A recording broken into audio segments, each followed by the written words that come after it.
ভালো করে বলতেছি, মুখ সামলে কি কথা শুরু বলবি। করলি? কি তোরা করবি এসব? তুই? তুই আরেকবার বল। তুই যে মেয়ের সাথে কথা বলিস ওই মেয়ে তো 12 ভাতা। কি বললি তুই? তুই গেলি কাই? তুই আমার গার্লফ্রেন্ডের সম্পর্কে খারাপ কথা বলিস? তুই আমার গায়ে হাত দিছিস, তোর হাতে আমি কেটে রেখে দেবো। তুই গেলি কে? না না, তোরা নিজেদের মধ্যে এরকম ঝগড়া করবি আমি ভাবতেও পারিনি। আমি কি ঝামেলা করছি? ওই তো ঝামেলা করছে। তোকে ওইসব কথা কে তুলতে বলছে? আমাদের একই পাড়াই বাড়ি, আমার বন্ধু কুয়ায় ঝাঁপ দিচ্ছে, ওকে আমি বাঁচাবো না? একসাথে ঘোরাফেরা করিস, এখন কেমন মন ধরাধরি হয়ে গেল? তুই বল, এখানে আমার কি দোষ? ওই যে মেয়ের সাথে কথা বলে ওই মেয়ে তো ভালো না, 6-7 জনের সাথে কথা বলে, রাজুর সাথে তো ওই মেয়ে চিট করতেছে। শোনেক, তোকে একটা কথা বলি, একটা মেয়ে যতই খারাপ হোক না কে, একটা পুরুষ যদি তাকে ভালোবাসে তার অসম্মান কখনোই সহ্য করবে না। এখন রাজু ওই মেয়েকে ভালোবাসে, তুই যদি রাজুর সামনে ওই মেয়ের নামে খারাপ কথা বলিস, এখন রাজুর তো খারাপ লাগবে। কিন্তু আমি তো কোনো মিথ্যা কথা বলিনি, যা সত্যি তাই বলছি। যাই হোক, ওইসব বাদ দে, তুই বাসায় চলে যা, ওর সাথে এখন কথা বলিস না, আমি গেলাম। কি তোরা একটা মেয়ের জন্য নিজেদের ভিতরে হাতাহাতি করলি? শুভ কিন্তু অনেক কষ্ট পাইছে। শুভ শুধু একাই কষ্ট পাইছে, আর আমি পাইনি। তোরা বন্ধু বান্ধব মানুষ একসাথে ঘোরাফেরা করিস, আজকে কিরকম একটা হয়ে গেল। আমি করছি না, ও করছে। ওইসব বাদ দিয়ে দুজন মীমাংসা করে নে। এখানে কি মীমাংসা করবো? ও আমার গার্লফ্রেন্ডকে নিয়ে আজে বাজে কথা বলছে। ও বুঝতে পারেনি, ভুল করে বলে ফেলছে। কয়েকদিন পর বিয়ে করবে আর বুঝতে পারেনি।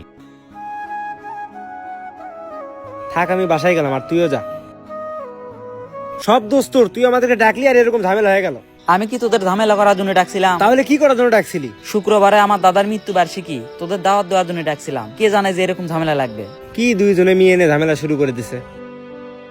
তুই আর আমি যদি না থাকতাম আরো তো মারামারি লেগে যেত। তাই তো, আমি তোদের দাওয়াত দিতে গেলাম, দাওয়াতই দিতে পারলাম না, দুইজনে ঝামেলা লেগে গেল। যাই হোক, শুক্রবারে তো দাওয়াত, সকাল সকালে যাস। আচ্ছা ঠিক আছে।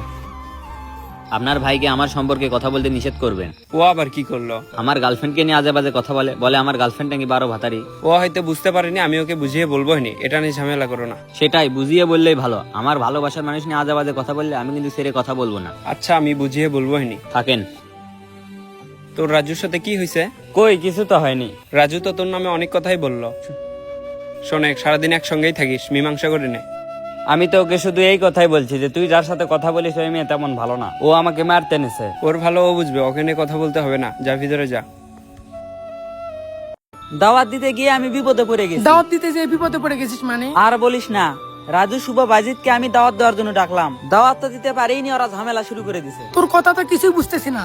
তোকে সব বুঝেই বলি, শুক্রবারে আমার দাদার মৃত্যুবার্ষিকী, তে সবাইকে ডাক দিলাম যে দাওয়াত দিব, দেখি রাজু আর শুভ ঝামেলা শুরু করে দিছে। আরে ভাই, কি নিয়ে ঝামেলা সেটা তো বল। রাজু একটা মেয়েকে ভালোবাসে, এখন শুভ বলতিছে যে মেয়ের সাথে রাজু কথা বলে ওই মেয়ে নাকি ভালো না। এই সব নিয়েই দুইজন ঝামেলা শুরু করে দিছে। মেয়ে বিষয়ে ঝামেলা খুব সহজে তো মীমাংসা হবে না। তোকে আর কি বলবো, আমি আর বাইজিৎ যদি না থাকতাম দুইজনে মারামারি লাগতো। কি একটা অবস্থা।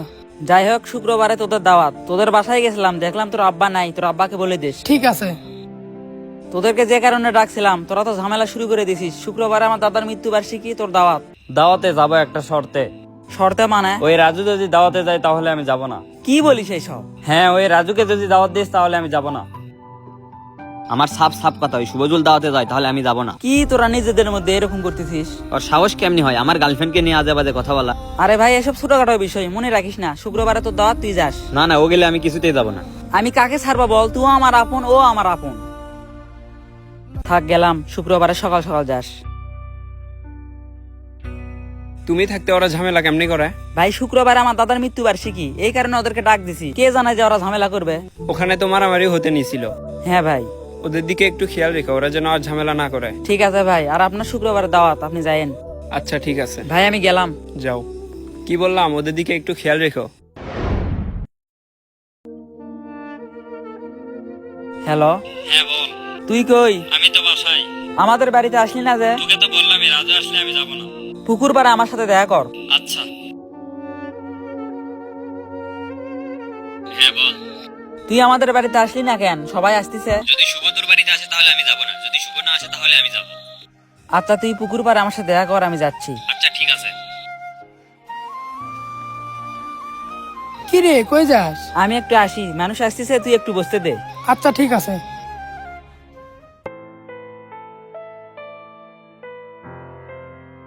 কি হয়েছে বল, ডাকলি এখন চুপ করে আছিস? তোরা যে এরকম করবি আমি কখনো ভাবতে পারিনি। আগে দুজন একসাথে ঘুরে বেড়াতি, আর এখন দুজন দুজনের মুখই দেখতে পারিস না। তোদেরকে 2 দিন আগে দাওয়াত দিছি, দুইজনের মধ্যে তো কেউ যাসনি। তোকে বললে বলি শুভ গেলে আমি দাওয়াত খেতে যাবো না, শুভকে বলে শুভ বলে রাজু গেলে আমি দাওয়াত খেতে যাবো না। রাজু, আমি কিছু বাস্তবমুখী কথা বলবো, মন খারাপ করিস না। তোর গার্লফ্রেন্ডের সম্পর্কে শুভ যে তথ্য দিয়েছে সেই তথ্যগুলো কি ভুল? শুভ যে সব তথ্য দিচ্ছে সব তথ্যই কিন্তু সত্য। তোর গার্লফ্রেন্ড কিন্তু তুই বাদেও 6 জনের সাথে কথা বলায়। শুভ তোকে যে তথ্যগুলো দিচ্ছে এই তথ্যের বিনিময়ে শুভ কিন্তু 1 টাকাও পাবে না। তোকে ভালোবাসে বিদায় তোকে এই কথাগুলো বলছে। তোরা শুভর সম্পর্কের বয়স কত বলতো? তোদের ছোট থেকে একসাথে বড় হওয়া। তোদের জানালা খুললে ওর বাড়ি দেখা যায়, ওর জানালা খুললে তোদের বাড়ি দেখা যায়। আর তোরা দুজনের সাথে কথা বলিস না। জীবনে কখনো কোনো মেয়ের জন্য বন্ধুর সাথে ঝগড়া করবি না। এক সময় গিয়ে তোর মনে হবে হয়তো তোর ভালোবাসার মানুষ তুই পেয়ে গেছিস, কিন্তু দিন শেষে তোর বন্ধুর সাথেই তোর সুখ দুঃখের গল্প করতে হবে। কি এখনো কি তোরা এরকম হয়ে থাকবি? তুই আমাকে মাফ করে দিস, আমি তোর সাথে অনেক খারাপ ব্যবহার করছি। আমিও তোর সাথে খারাপ ব্যবহার করছি, আমাকেও মাফ করে দে। মাপ চাওয়া চাই অনেক হয়েছে, এখন চল। চল। একটা ভালো সম্পর্ক অনেক দিন থেকে তৈরি হয়, কিন্তু কিছু মেয়ের কারণে সেই সম্পর্ক নিমিষেই শেষ হয়ে যায়। দোয়া করি পৃথিবীর সকল বন্ধুত্বের সম্পর্ক বেঁচে থাকুক। ভিডিওটি কেমন হয়েছে অবশ্যই কমেন্ট বক্সে আপনার মন্তব্যটি জানিয়ে যাবেন।